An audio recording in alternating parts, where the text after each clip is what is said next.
Uh, Welcome back to the Daily Show. I'm here with Dr. Robbie Fletcher, the superintendent of the Lawrence County Schools District. And Lawrence County, located in eastern Kentucky, has got a great historic education tradition, very progressive. They're just doing a lot of exciting things. So welcome to the program. Welcome to this third National Micro-Credentials Summit. So why are you here and what's the value of this summit? Micro-credentialing is one of those education buzzwords that you hear a lot in this day and time. And in Kentucky in particular, with the, not necessarily the elimination of the master's degree, but teachers are not required to get that master's degree now for their rank 2 change. So you have a lot of districts looking at, well, what can we do differently in order to incentivize teachers to stay in our districts as far as when it comes to pay. But more importantly, how do we grow our teachers? Once we get them in Lawrence County, what are certain things that we want them to know? What are certain certifications we want them to have? Whether it be a graduate release model, whether it be assessment literacy, what are some things that we want them to know? So I have a team here from Lawrence County. I have 4 teachers, and actually 3 teachers and assistant principal. I have Sarah McClanahan, who's our district resource teacher, one of our district resource teachers. I have Anna Prince, who's a principal. Christy Salmons is an assistant principal. Then we also have Ms. Courtney Kingsmore, who has completed 3 micro-credentials of her own at this point. But we want to learn about what other people are doing when it comes to what does a micro-credential bundle look like? What is a stack, I think, that you're looking for? And then how do we incorporate it into our own professional development model to give some flexibility to our teachers, but also look for ways to give them incentives, financial incentives, if they don't want to take the rank 2 option, the traditional rank 2 option with a master's. And with the loss of funding for professional development, professional learning, being in a rural district, how valuable are micro-credentials to a rural school district?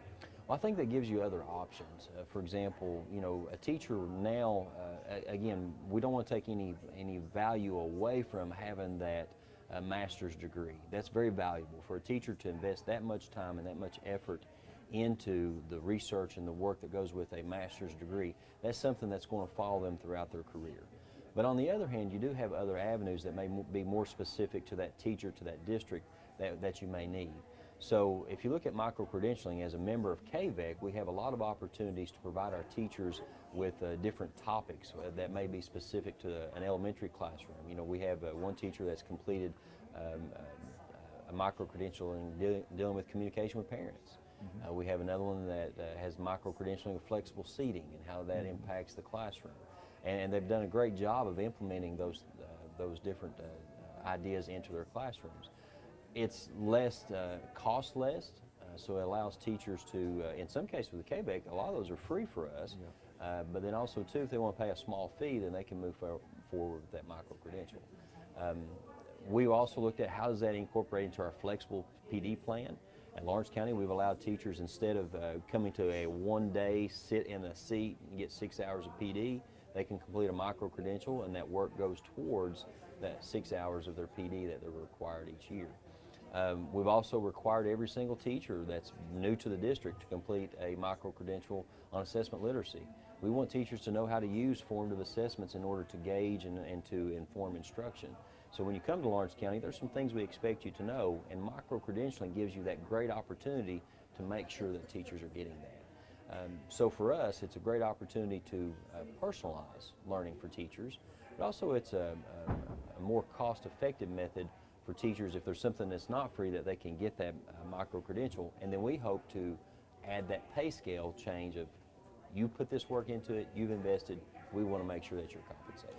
Realizing how the world has changed, the economy has changed, our teachers, our mentors of these new economy workers, a lot of these young people will be having professions, jobs that don't exist right now. We're learning more about how the brain operates, how we learn. So I guess professional learning, teachers have to learn more now than they ever had to be prepared to prepare these young people for their future lives. And absolutely, and you're looking at too, if there's one of the things that's talked about today is a micro-credentialing system for possibly computer science as opposed to a certification program. How can you learn on the job, job embedded type of professional development that would move you towards that type of certification so you'd be eligible to teach computer science, an alternate certification method, if you will. So again, when there's different things that are out there that teachers need to know now with the changing landscape, for example, one-to-one technology, what's an important means of incorporating that into your classroom? How can you incorporate different parts of technology? Well, they don't have a lot of classes specific to different programs. Now you can put those micro-credentials together to make that happen. Okay, great. Well, you're doing some great things in Lawrence County, and as always, thank you for being on the program. Thank you, sir. Appreciate it.